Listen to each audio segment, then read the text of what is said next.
बढ़ते हैं, कल के नंबर्स की बात करते हैं। निफ्टी की 3 कंपनियां एसबीआई, टाटा मोटर्स और ग्रासिम के नंबर्स आएंगे और वोल्टास और सीमेंस समेत एफ&ओ के 5 कंपनियों के नंबर्स का इंतजार रहेगा। पूरी टीम तैयार है हमारे पास। सबसे पहले गौरव के पास चलते हैं और जानते हैं एसबीआई से क्या एक्सपेक्ट कर सकते हैं। गौरव, गुड आफ्टरनून, बताइए। जी गुड आफ्टरनून। अगर हम बात करें एसबीआई की तो यहाँ पे सबसे बड़ी बैंक है और इसमें अगर हम बात करें लोन बुक ग्रोथ की तो कुछ एक्सपेक्टेशन ऐसे है कि 12% की लोन बुक ग्रोथ हमें देखने को मिल सकती है। तो ये double digit loan book growth trajectory जो है वो ऐसे ही कंटिन्यू रह सकती है। डिपॉजिट्स की बात करें तो कहीं पे लगभग 10% की ग्रोथ एक्सपेक्टेशंस है कि इस क्वार्टर में हमें देखने को मिल सकती है। और इसी के ऊपर अगर हम नंबर्स की बात करें और प्रॉफिट की बात करें तो नेट इंटरेस्ट इनकम जो है वहाँ पे 1% का ग्रोथ। हालांकि अगर हम सीक्वेंशियल बेसिस पे देखें तो एक थोड़ी गिरावट देखने को मिल सकती है।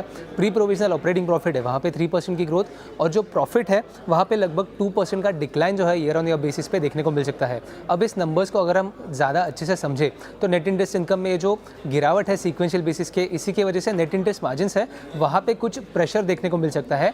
ये प्रेशर आएगा क्योंकि रेपो रेट बढ़ चुका है और इसकी वजह से कॉस्ट ऑफ फंड जो है वहाँ पे थोड़ा प्रेशर जो है बैंक में देखने को मिल सकता है और इसी के लिए नेट इंटरेस्ट मार्जिन्स में लगभग 10 बेसिस पॉइंट का जो प्रेशर है सीक्वेंशियल बेसिस में हमें देखने को मिल सकता है। हालांकि बैंक ने ये कहा है कि नेट इंटरेस्ट मार्जिन्स कहीं पे 3% लेवल पे ही रखने की काफ़ी ज़्यादा कोशिश रहेगी, तो उसके ऊपर कैसे कमेंट्री रहेगी वो तो देखेंगे ही।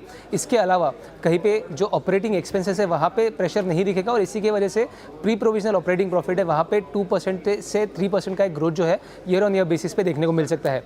इस क्वार्टर के प्रोविजंस की बात करें तो Q1 जो है यूजुअली वीक होता है एग्री सेगमेंट में और इसी की वजह से थोड़ा प्रोविजंस में अपटिक देखने को मिल सकता है और इसी की वजह से प्रॉफिट जो है वहाँ पे 2% की गिरावट जो है देखने को मिल सकती है। इसी के अलावा आगे जाके नेट इंटरेस्ट मार्जिन्स पे कैसे बैंक का कहना रहेगा क्योंकि रेपो रेट कट का इंपैक्ट और कितना बाकी है वो देखना काफ़ी ज़रूरी रहेगा।